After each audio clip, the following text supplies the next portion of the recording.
നമ്മുടെ ചോറ് ഇവിടെ റെഡിയായി വന്നിട്ടുണ്ട് കേട്ടോ. അപ്പോൾ അതൊക്കെ അങ്ങോട്ട് മാറ്റി വെച്ചിട്ടുണ്ട്. പിന്നെ കുറച്ച് ചെറിയുള്ളിയും വെളുത്തുള്ളിയും ഒന്ന് ചതച്ചെടുക്കുന്നുണ്ട്. എന്നിട്ട് നമുക്ക് അച്ചിങ്ങാപ്പയറൊന്ന് മെഴുക്ക് വരട്ടിയാക്കി എടുക്കാം കേട്ടോ.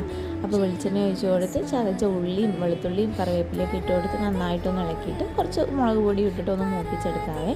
എന്നിട്ട് നമ്മൾ കട്ട് ചെയ്ത് കഴുകി വെച്ചിരിക്കുന്ന പയറും കൂടി ഇട്ട് കൊടുത്തിട്ട് നന്നായിട്ടൊന്ന് മിക്സ് ചെയ്യുക. കുറച്ച് ഉപ്പും കൂടി ഇട്ട് കൊടുക്കുന്നുണ്ട്. എന്നിട്ട് ചെറിയ തീയിലൊന്ന് അടച്ച് വെച്ചിട്ട് നല്ലോണം ഒന്ന് വേവിച്ച് നമുക്ക് എടുക്കാം കേട്ടോ. അങ്ങനെ പയർ മെഴുക്ക് വരട്ടി റെഡിയായി അങ്ങോട്ട് മാറ്റി വെച്ചതിന് ശേഷം പിന്നെ നമ്മൾ കുമ്പളങ്ങ ഒരു ഒഴിച്ച് കറി ഉണ്ടാക്കാൻ വേണ്ടിയിട്ടാണ്. അപ്പോൾ കടുകൊക്കെ പൊട്ടിച്ച് സവാള, ഇഞ്ചി, പച്ചമുളക്, കറിവേപ്പില ഇതെല്ലാം ഇട്ട് കൊടുത്ത് നന്നായിട്ടൊന്ന് വഴറ്റിയിട്ട് കുറച്ച് തക്കാളിയും കൂടി ഇട്ട് കൊടുക്കുന്നുണ്ട് കേട്ടോ. എന്നിട്ട് അതൊന്ന് അടച്ച് വെച്ച് വേവിച്ച് ചെറുതായിട്ടൊന്ന് ഉടച്ച് കൊടുക്കുന്നുണ്ട്.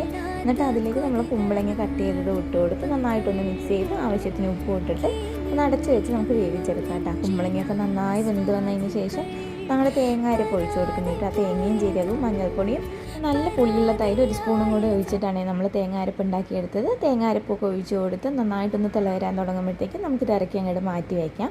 പിന്നെ കുറച്ച് വറ്റൽമുളകും കറിവേപ്പിലയും ഇട്ടിട്ട് നമ്മൾ തന്നെ ഒന്ന് താളിച്ചും കൂടെ ഒഴിച്ചിട്ടുണ്ട് കേട്ടോ. അപ്പോൾ നമ്മുടെ കുമ്പളങ്ങ കറിയോടെ റെഡിയായി അത് അങ്ങോട്ട് മാറ്റി വെച്ചിട്ടുണ്ട്. കുറച്ച് ചേന കട്ട് ചെയ്ത് അതിൽ കുറച്ച് മഞ്ഞൾപ്പൊടി, മുളക് പൊടി, ഉപ്പൊക്കെ ഇട്ടൊന്ന് തിരുമ്മി വെച്ചിട്ടുണ്ടായിരുന്നു കേട്ടോ. അപ്പോൾ ഇതൊന്ന് ഫ്രൈ ആക്കി എടുക്കാമെന്ന് പറഞ്ഞിട്ട് ഫുള്ള് ഡീപ്പ് ഫ്രൈ അല്ല, ഒന്ന് ഷാലോ ഫ്രൈ പോലെ ചെയ്തെടുക്കാമെന്ന് പറഞ്ഞിട്ടാണ്. പക്ഷേ പാത്രത്തിൽ അങ്ങനെ ഒട്ടിപ്പിടിച്ച് വേറൊരു പാത്രത്തിലേക്ക് മാറ്റി അതൊന്ന് ഫ്രൈ ആക്കി എടുത്തിട്ടാ. ഇതൊക്കെ കഴിഞ്ഞപ്പോഴത്തേക്കും ചൂടെടുത്തിട്ട് നിൽക്കാൻ പറ്റുന്നുണ്ടായിരുന്നില്ല കേട്ടോ. പിന്നെ പെട്ടെന്ന് തന്നെ പോയി കുളിച്ചിട്ട് വന്നിട്ട് നമ്മളിതേ കഴിക്കാൻ ഫുഡൊക്കെ എടുക്കുന്നുണ്ട്. അപ്പോൾ ഇതൊക്കെയാണ് കേട്ടോ നമ്മുടെ ഇന്നത്തെ കറികൾ. കുമ്പളങ്ങ കറിയൊക്കെ ഒഴിച്ച് കുറച്ച് അച്ചിങ്ങ മെഴുക്ക് വരട്ടി, പിന്നെ നമ്മുടെ ചേനയും പിന്നെ പച്ചക്കറി ഉണ്ടെങ്കിൽ ഇപ്പോൾ കൊണ്ടാട്ടമുളകും പപ്പടം നിർബന്ധമാണ് കേട്ടോ. അതൊക്കെ കൂട്ടി ഇന്നത്തെ ഫുഡൊക്കെ കഴിച്ച്. അപ്പോൾ വീഡിയോസൊക്കെ ഇഷ്ടമാവുകയാണെങ്കിൽ ചാനലൊന്ന് സബ്സ്ക്രൈബ് ചെയ്ത് സപ്പോർട്ട് ചെയ്യണേ. താങ്ക്